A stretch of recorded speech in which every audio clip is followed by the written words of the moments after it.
Good morning, YouTubians. It's Chemist Ghost. It's Monday. It's a Blu-ray release day. It's a little bit misty down here on the south coast. I'm in the Pavilion Gardens. You can probably see it behind me. I'm going to head up to HMV in just a moment. It is a big Blu-ray release day today. However, I'm only after 2 titles. I did receive some subscriber mail, which I've watched, and also a box that I ordered in from Australia, and I've watched that as well.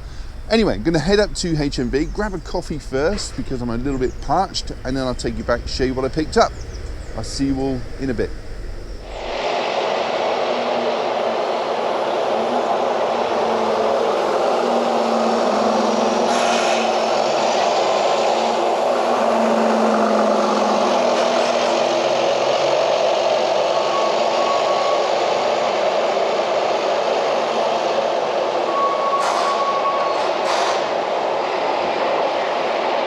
So as you can see from the clock tower outside, it is 8:30 a.m.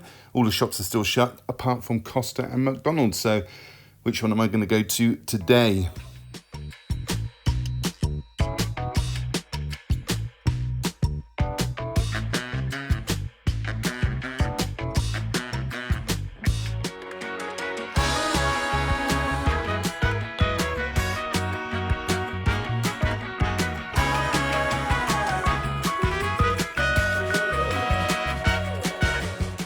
So in the window of HMV, we are seeing some games advertised for the PS5, but what t-shirt is on the mannequin today? Well, it is One Piece.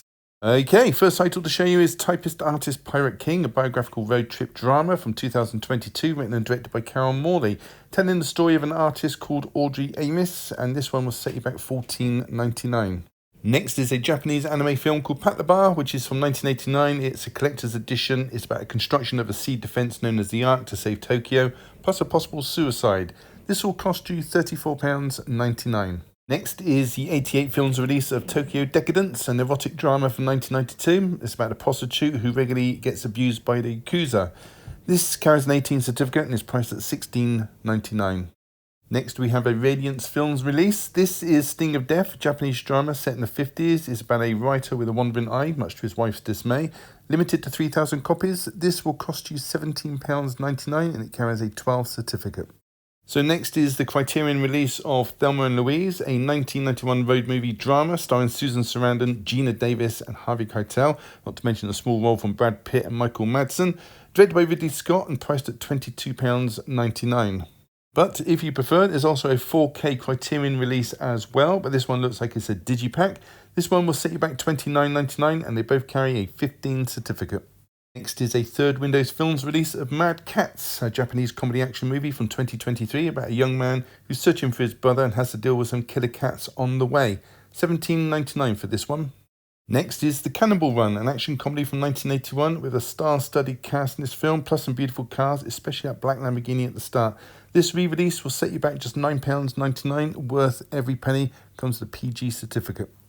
Next is the sequel, The Cannonball Run 2, made in 1984. Not as good as the first one, but still worth owning. It's from the same director, Hal Needham, who did the Smokey and the Bandit films.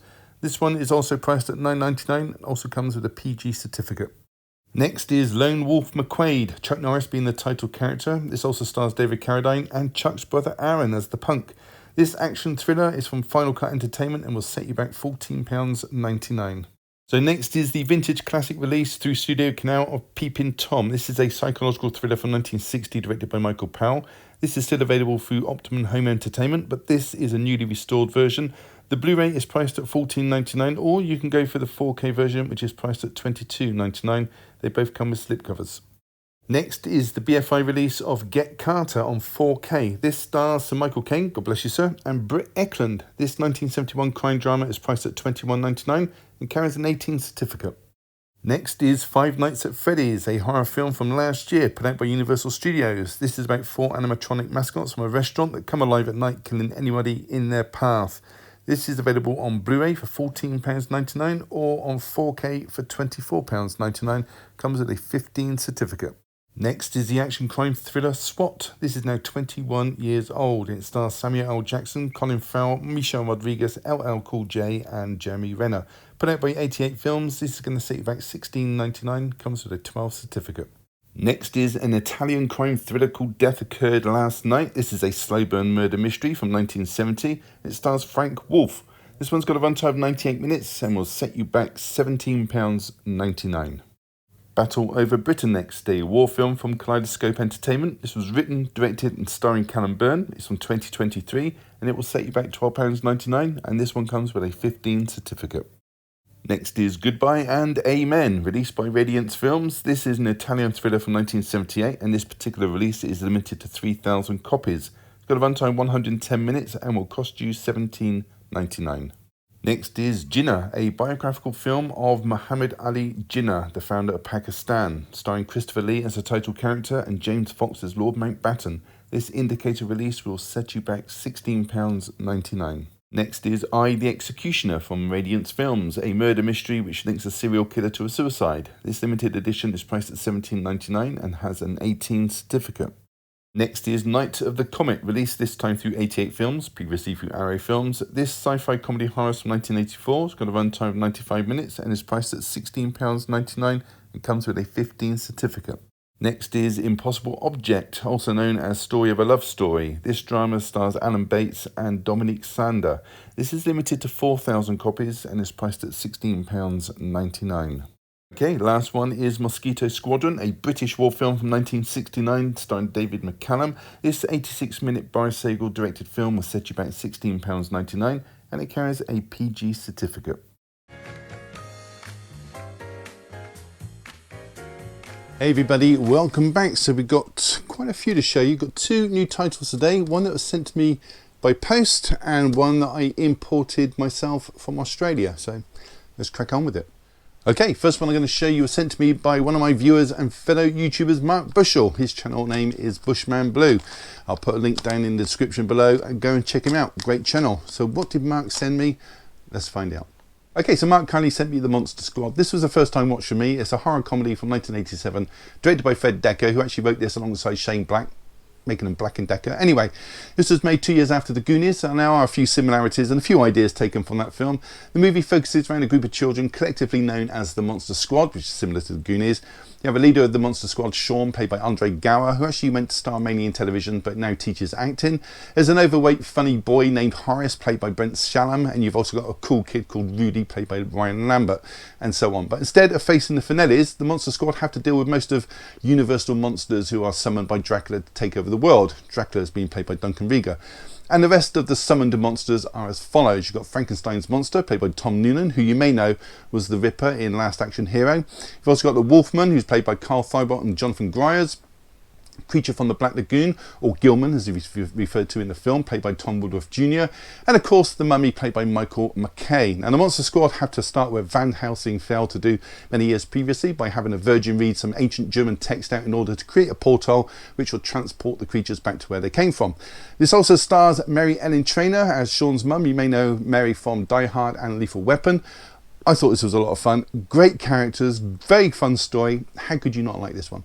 It's got a runtime of 1 hour 22 minutes. Let's take a look inside. So that front cover image has been put onto the disc.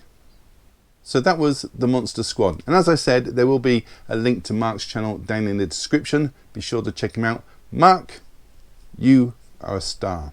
Okay, next is a box set from Imprint Films. Now this wasn't sent to me for review. I actually purchased this myself just after Christmas. I've had it for around about a week, giving me time to watch them all. So let's crack on with this one. So, first one to show you is On the Buses from 1971. Now, in case you don't know, On the Buses was a comedy TV show which ran in the UK from 1969 to 1973. This was made right at the height of its popularity.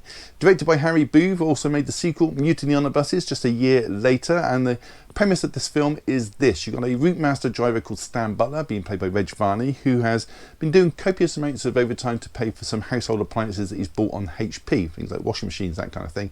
Suddenly, the bus company decides they're going to reverse the decision of male-only drivers and hire some female drivers as well, one of which is played by Pat Coombs, who you may know went on to star in 2 Carry On films as well as Willy Wonka and the Chocolate Factory. Anyway, all this amounts to is that Stan needs to find a way of earning some extra income. Stan Womanizing's best friend and conductor on this route is Jack Harper, being played by Bob Grant, and Bob sadly passed away, took his own life actually aged 71 when all the acting roles dried up, which is saying he had great on-screen chemistry with Reg. Stan's sister Olive, played by Anna Karen, is persuaded by her on-screen husband Arthur to get a job at the bus depot's canteen.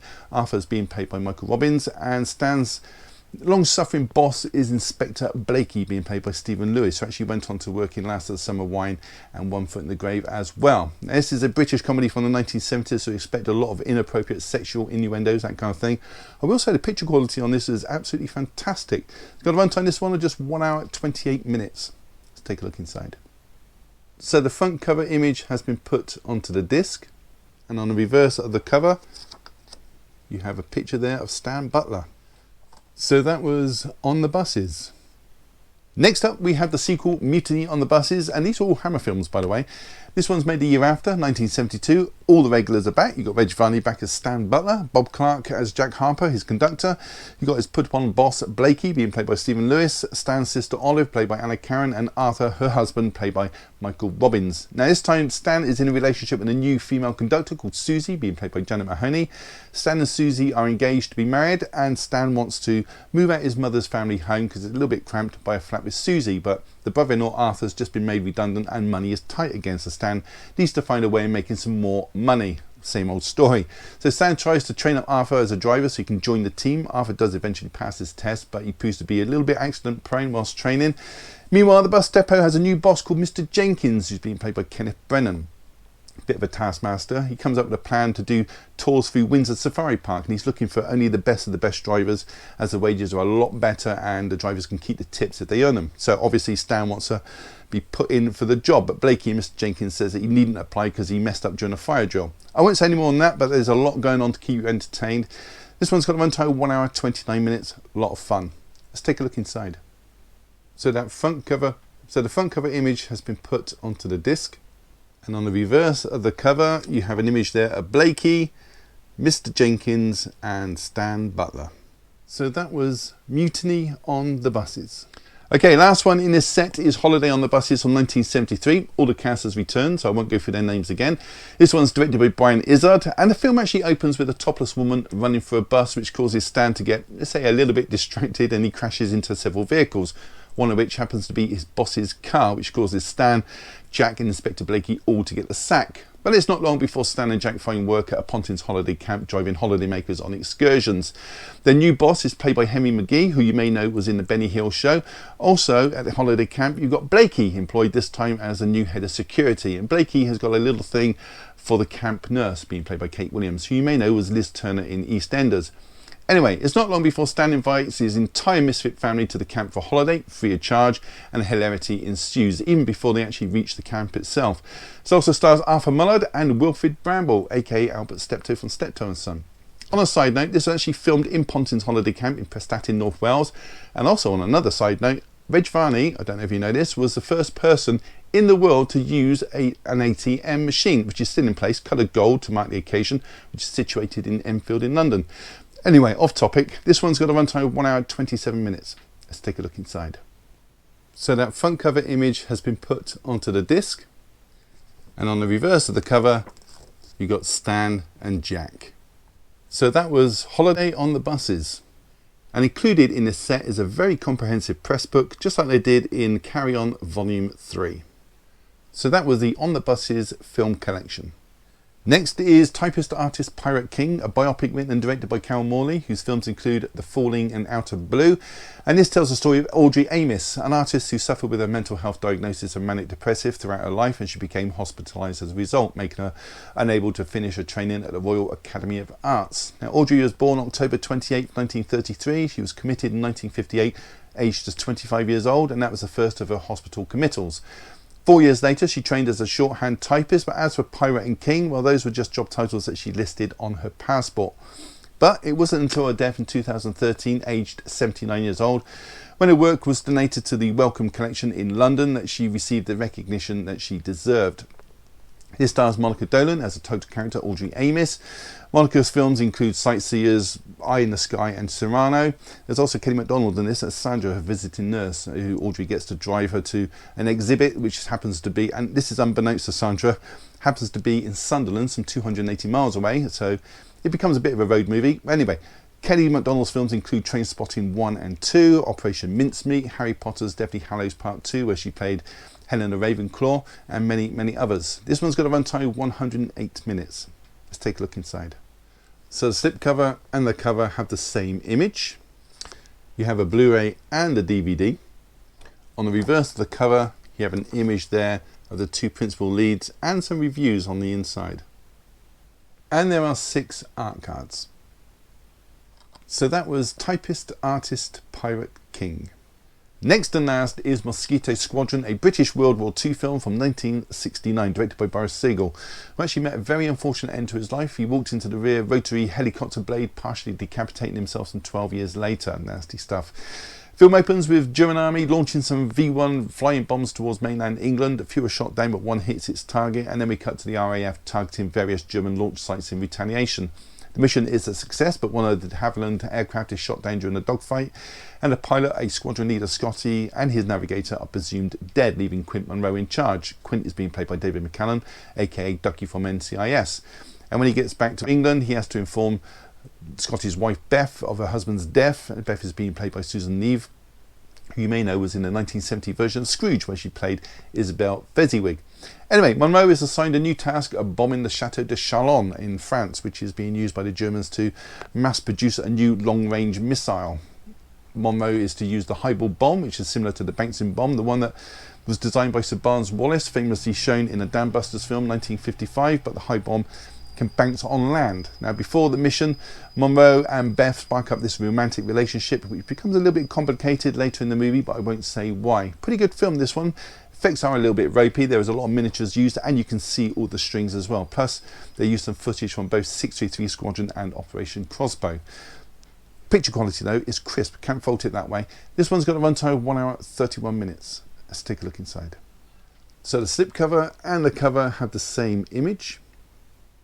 The front cover image has been put onto the disc, and on the reverse of the cover you have exactly the same, however the age logos have been removed. So that was Mosquito Squadron.